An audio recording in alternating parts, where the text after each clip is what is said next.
Halo semuanya, selamat siang. Dan di siang hari ini saya mau nonton lagi dan nonton lagi, tentunya masih tetap Roy Suryo juga Dr. Tifa, teman-teman. Dan di kali ini dan di kesempatan hari ini mudah-mudahan teman-teman semuanya ataupun penonton setia dari Bang Hengki sehat selalu dan dimudahkan rezekinya, amin amin ya robbal alamin. Dan tentunya untuk video yang kita tonton sebentar lagi kita play, kita tonton sampai habis. Dan mungkin teman-teman semuanya yang menonton di video saya ada yang punya statement, punya komentar, silakan tulis di kolom komentar saya. Dan untuk videonya langsung kita play dulu dan let's go.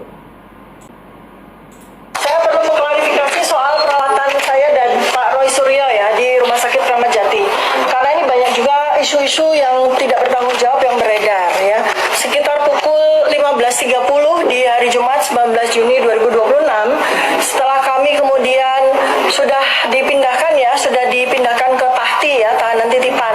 Jadi posisinya sudah masuk jadi tahanan. Saya sudah masuk sel, sudah pakai baju orange ya. Dan kemudian kami diminta untuk ikut ya, untuk dibawa ke Rumah Sakit Kramat Jati. Nah, pada saat itu untuk diketahui ya teman-teman semua bahwa saya sedang menghadapi ujian disertasi saya. Ketika dijemput paksa itu, saya sedang menuju ke sebuah tempat di mana saya sudah mempersiapkan diri untuk ujian. Dan pada waktu itu juga saya dalam kondisi belum makan, belum sarapan. Sampai kemudian siang hari ketika masih di unit Kamnek ya, itu saya juga tidak ada makan siang di sana. Lalu kemudian ketika dipindahkan ke tahanan juga tidak ada makan juga ya. Maka saya sebagai orang yang menderita GERD ya pasti kambuh ya, karena hormon yang namanya kortisol itu sudah naik dari pagi begitu ya. Dr. Tifa dan Roy Suryo ditangkap Polda Metro Jaya. Nah, oke teman-teman, ini cerita dari Dr. Tifa sendiri dan saat ini masih bebas ataupun dibebaskan oleh kejaksaan kemarin. Namun untuk bebasnya itu tidak 100%. Namun ini masih ada tahap-tahap yang harus dijalani, yaitu masih ada tahap persidangan nanti di Jakarta Timur. Oke, lanjut kita dengarkan dan langsung kita tonton lagi. Kemudian pada siang hari ketika pihak Kamnek itu memindahkan saya ke unit tahanan titipan ke Tahti, itu ada pemeriksa dokter ya. Nah, dokter itu khawatir dengan saya karena tensi saya waktu itu melonjak sampai 165/100 dengan denyut jantung sampai 100 ya. Ya pastilah ya, karena saya dalam kondisi sedang menghadapi ujian, dan ujian saya itu dari jam 8 pagi sampai jam 12 siang dikelilingi oleh polisi. Jadi saya ujian menghadapi 13 penguji, di sekeliling saya itu polisi, bisa dibayangkan kan. Alhamdulillah sidang ujian bisa saya langsungkan dengan baik. Sehingga ketika saya sudah masuk sel, saya dipanggil untuk ke Rumah Sakit Kramat Jati. Saya pikir karena persoalan tensi saya gitu. Nah, ya inilah yang namanya wa makarullah ya. Jadi pihak kepolisian pasti juga tidak menyangka bahwa ketika saya diperiksa di UGD, diperiksa lengkap ya, lengkap semua, lab, ronsen semua lengkap, ternyata pihak rumah sakit menyatakan bahwa saya tidak sehat dan saya harus dirawat. Jadi ini perlu diketahui ya, bahwa ini adalah kebijakan dari Rumah Sakit Polri Kramat Jati. Inisiatif mereka yang melihat bahwa saya memang dalam keadaan sakit. Mungkin secara penampilan kelihatan sehat dan sebagainya, ternyata setelah diperiksa saya tidak bisa untuk. Nah, oke, itulah celotehannya Dr. Tifa, teman-teman ya. Oke, lanjut, nanti kita teruskan dengan pendapat dari masyarakat ataupun netizen, dan tentunya nanti juga ada celotehan dari Roy Suryo. Lanjut, kita tonton lagi, let's go. Keluar dari rumah sakit tanpa perawatan ya. Jadi itu yang terjadi. Saya rasa di luar dari perkiraan atau skenario dari Polda ya gitu. Karena mereka pikir saya diperiksa lalu kemudian pulang lagi ke tahanan. Dan perjuangan kita masih panjang. Kita tidak berhenti di sini. Karena meskipun ini kemenangan rakyat, nah ini juga ada Roy Suryo, dia masih memberikan statement lagi, padahal ini diberi kebebasan untuk tidak mengulangi seperti yang sebelum ditangkap Polda Metro Jaya. Tentunya di situ ada perjanjian bahwa saat ini Roy dan Tifa dibebaskan. Lanjut, kita dengarkan dulu apa statement dari Roy Suryo. rakyat perlu terus dibersamai dan terus diperjuangkan untuk membela yang namanya kebenaran dan kejujuran. Dan itu bukan hal yang mudah. Tapi saya juga mengaturkan terima kasih ya kepada pucuk pimpinan negeri Indonesia, ya Bapak Presiden Prabowo Subianto, aparat yang tergabung di kejaksaan, ya mulai Kejaksaan Agung, Kejaksaan Tinggi, Kejaksaan Negeri, dan tentu saja juga aparat kepolisian yang sudah memberikan semangat meskipun juga tentu ada beberapa drama-drama di dalamnya. Wajar, itu semua adalah sebuah perjuangan yang tidak bisa dilepaskan begitu saja. Sekali lagi terima kasih ya untuk semuanya, dan jangan lupa kita terus berjuang dan kita terus semangat demi rakyat Indonesia. Sekian, terima kasih. Oh ya, Anda ini yang memang asli, benar-benar asli bego. Aduh. Jadi begini Roy ya, kata Anda memang perjuangan ini masih panjang. Katanya, bukan, perjuangan ini sudah tidak panjang lagi Roy. Nah, itu yang panjang itu sebenarnya perjuangan Anda. Ya. Kalau perjuangan kami ya, pendukung Bapak Jokowi dan juga Bapak Jokowi itu tidak panjang lagi. Ya. Sudah selesai, tinggal menunggu persidangan aja lagi. Justru perjuangan Anda sendiri itu loh Roy, yang semakin panjang semakin berat. Karena apa? Panjang dan beratnya itu karena Anda itu loh Roy yang bego harus bagaimana mencari barang bukti ijazah yang asli. Ya. Kalau benar ijazah yang punya Bapak Jokowi itu palsu. Aduh, nah itu teman-teman ya. Jadi biarpun masyarakat bisa menilai bagaimana sikap dari Roy Suryo dan Dr. Tiva, dan tentunya ya, kita dengarkan teman-teman di. Oke, jadi nanti masih banyak netizen-netizen yang berkomentar tentang Roy Suryo ini.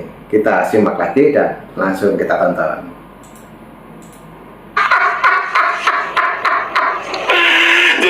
Yang panjang dan berat itu Anda sendiri itu loh Roy yang bego bersama kelompok-kelompok kamu yang bego begitu itu. Yang panjang dan semakin berat nanti di persidangan.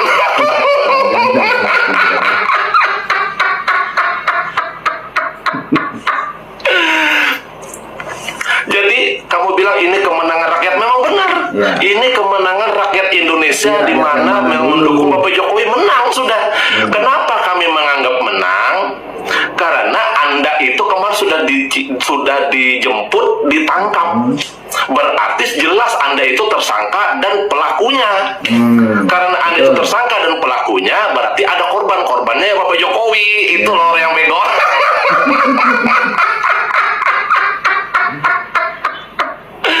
Jadi memang ini kemenangan rakyat, tapi rakyat pendukung Bapak Jokowi. Betul. Gitu loh. Kalau rakyat kelompok kamu itu bukan menang, masih kalah. Nanti tunggu di persidangan. Nanti di persidangan nanti ibaratkan tuh bagaimana? Nah, kamu untuk bisa membuktikan ijazah asli Bapak Jokowi itu berubah menjadi palsu, nggak bisa kan?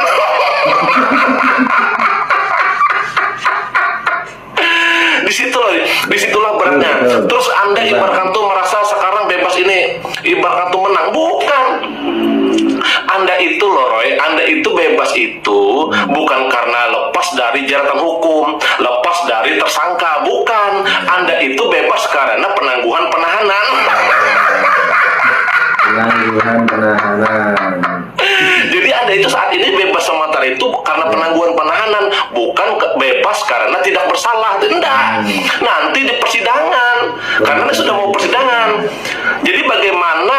Jadi dengan bebasnya kamu ini karena penangguhan penahanan 50 toko, berarti keluar sudah nih bohir-bohir kamu nih 50 orang ternyata bohir-bohir kamu ini, ya kan? Yang mensupport kamu ini karena memang ini proyek besar masalah ijazah ini. Ya, nah, jadi dengan ibaratkan tuh kamu mendapatkan penangguhan penahanan ini bukan berarti ijazah Bapak Jokowi yang asli yang sekarang yang dulu kemarin di Polda kemudian dilimpahkan ke kejaksaan itu berubah menjadi palsu. Enggak. Ya.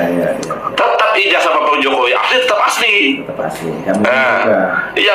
yang pusing itu nanti kamu nanti di persidangan bagaimana caranya untuk membuktikan kalau memang ijazah Bapak Jokowi yang ada di persidangan yang di kejaksaan ini palsu, ya kan? Terus yang aslinya mana?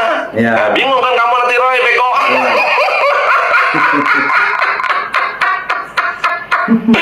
Itu loh. Kalau palsu yang ada di Polda dan yang ada di Kejaksaan, yang dijemput, yang ditangkap itu kemarin hari Jumat berkah itu bukan kamu sama Tipa, tapi Bapak Jokowi yang dijemput sama pihak UGM, yang dijemput pihak Polda. Seharusnya kalau memang ijazah Bapak Jokowi yang ada di Polda dan di Kejaksaan, yang dilimpahkan ke Kejaksaan itu palsu. Yang dijemput itu harusnya Bapak Jokowi dan UGM, pihak UGM. Nah ini karena ijazahnya asli, makanya yang dijemput, ditangkap kemarin kan kamu, Roy, bersama Tipa, bego. Jadi ini memang kemenangan rakyat Indonesia yang mendukung Bapak Jokowi dan Bapak Jokowi juga kan beserta keluarga. Nah, yang justru panjang perjalanannya itu dan berat itu adalah kamu sendiri, Roy. Nanti di persidangan kamu bagaimana? Karena ijazah Bapak Jokowi asli itu tidak mungkin berubah menjadi palsu. Betul. Itu loh beratnya. Jadi ingat ya, Raya, siap-siap aja. Kalau kita sih sudah santai aja. Yang jelas kamu sudah dibuktikan bahwa kamu kemarin diciduk, ditangkap, dijemput. Ya, nah, berarti sudah jelas kamu itu tersangka dan ibarat itu calon terpidana. Hanya saja karena untuk menunggu persidangan kamu itu diberikan kesempatan untuk diberikan penangguhan penahanan. Karena apa? Keluarga kamu menjadi jaminan dan ada 50 tokoh, ya kan, bohir-bohir kamu kan, yang menjamin juga kan. Makanya kamu ibarat itu bebas sementara aja untuk menunggu persidangan. Persiapkan aja, Roy. Persiapkan aja nanti di persidangan ya, Roy ya. Dadah. Yang saya Oke teman-teman, waduh tadi kritikan sangat tajam sekali dari netizen ya. Kita simak dan kita resapi kata demi kata dari netizen kita. Oke, lanjut. tahu hal-hal seperti ini nih, memang ada kasus-kasusnya yang namanya penangguhan penahanan. Jadi Roy dan Tipa tidak ditahan bukan berarti bisa lari dari jeratan hukum ya, gitu loh ya. Jadi hal-hal seperti ini yang saya tahu gitu loh ya, memang ada tersangka dalam kasus-kasus tertentu. Bila ada seseorang yang menjaminnya untuk tidak ditahan di balik jeruji besi, lalu istilahnya itu penangguhan penahanan dengan istilah kata lagi tahanan luar gitu loh ya. Akan tetapi ketika proses persidangan digelar, si tersangka akan selalu hadir gitu loh ya. Nah, tiba masanya, tiba waktunya proses hukum berjalan gitu loh ya. Benar dan tidaknya tuduhan Roy Suryo tersebut kita lihat nanti di sidang pengadilan. Jadi ini Roy tidak ditahan oleh kejaksaan bukan berarti Roy tidak bersalah ya dalam perkara ini. Hanya saja ada orang yang menjaminnya sebagai tahanan luar gitu loh ya. Itu hal biasa, dengan alasan misalnya karena sakit gitu loh ya, dengan alasan apapun itu gitu loh ya. Kan seperti kita lihat gitu loh ya, Roy dan Tipa sakit. Nah, No. Itu bukan kemenangan rakyat Indonesia, apalagi kemenangan Roy Panci atau si Bettina Tipa. Nah, oke teman-teman, lagi kita break sebentar ya. Itu tadi juga sangat jelas sekali ya penjelasan mengenai Roy Suryo dan Dr. Tipa kenapa harus dibebaskan, namun masih ada tahapan yang harus dilalui nanti ataupun sebentar lagi, yaitu di persidangan. Nah, oke teman-teman, ini juga ada seorang ibu-ibu juga yang berkomentar mengenai Roy Suryo dan Dr. Tipa. Lanjut lagi kita tonton, let's go. Malah kami rakyat Indonesia yang 70% ini merasakan kecewa atas penangguhan tahanan kamu, ya kan? Dan itu juga bukan kemenangan kamu. Kamu belum menang di sini. Itu hanya penangguhan tahanan sambil berjalannya persidangan. Karena kalian itu sudah sah P21 kasusnya. Itu kan? Sidang akan tetap berjalan sampai ketok palu. Apabila sudah ketok palu, ya, kalian akan tetap masuk, bukan menang. Jadi kamu jangan dulu gembira atau bahagia, ya kan? Dan mengatakan bahwa ini kemenangan rakyat Indonesia. Tidak, jangan kamu selalu mengatasnamakan rakyat Indonesia. Karena kami rakyat Indonesia ini 70% lebih pendukung setia Bapak Jokowi yang paham dengan kebenaran. Ya, Roy Panci, itu pastinya. Jadi jangan kamu selalu membuat narasi-narasi busuk. Kemarin kalian nggak ada yang dipapa masuk kursi roda, sakit semua. Sekarang kalian belum berapa jam sudah teriak-teriak lagi. Kan gitu. Jadi makanya kalian itu harusnya pantas dikerengkeng, bukan bikin tahanan rumah, kan gitu. Jadi jangan kamu bilang ini kemenangan rakyat Indonesia, no ya. Dan ini juga bukan kemenangan kamu. Dalam hal ini kamu belum menang. Itu hanya penangguhan tahanan. Kamu paham tidak, Roy Panci? Penangguhan tahanan kamu itu kan ditandatangani beberapa politik-politik di situ. Dari sinilah sudah ketahuan kalian masuk perangkap. Siapakah di belakang atas tudingan ijazah Bapak Jokowi selama ini? Ketahuan pastinya. Itulah jebakan yang sangat luar biasa dari penegak hukum kita dalam hal ini. Jadi tanda tangan itu tidak boleh lagi diganggu gugat. Pasti itu sudah membuktikan bahwa dialah ikut dalam. Wow, sudah habis videonya teman-teman ya, karena juga durasi panjang. Nah, itulah tadi penjelasan mengenai Roy Suryo tadi, yang dimana masih ngoceh-ngoceh setelah pulang ataupun setelah bebas ya dari Polda Metro, juga dari Kejaksaan, dan masih menunggu tahap berikutnya yaitu persidangan. Oke teman-teman, sambil kita menunggu informasi yang lebih lanjut, terima kasih semuanya yang sudah menonton di channelnya Mas Hengki ataupun Bang Hengki yang terbaru. Dan mungkin teman-teman punya saran dan kritik, jangan lupa tulis di kolom komentar saya. Oke, ambil hikmahnya, sehat selalu, salam buat warga, assalamualaikum warahmatullahi wabarakatuh, sampai jumpa, thank you.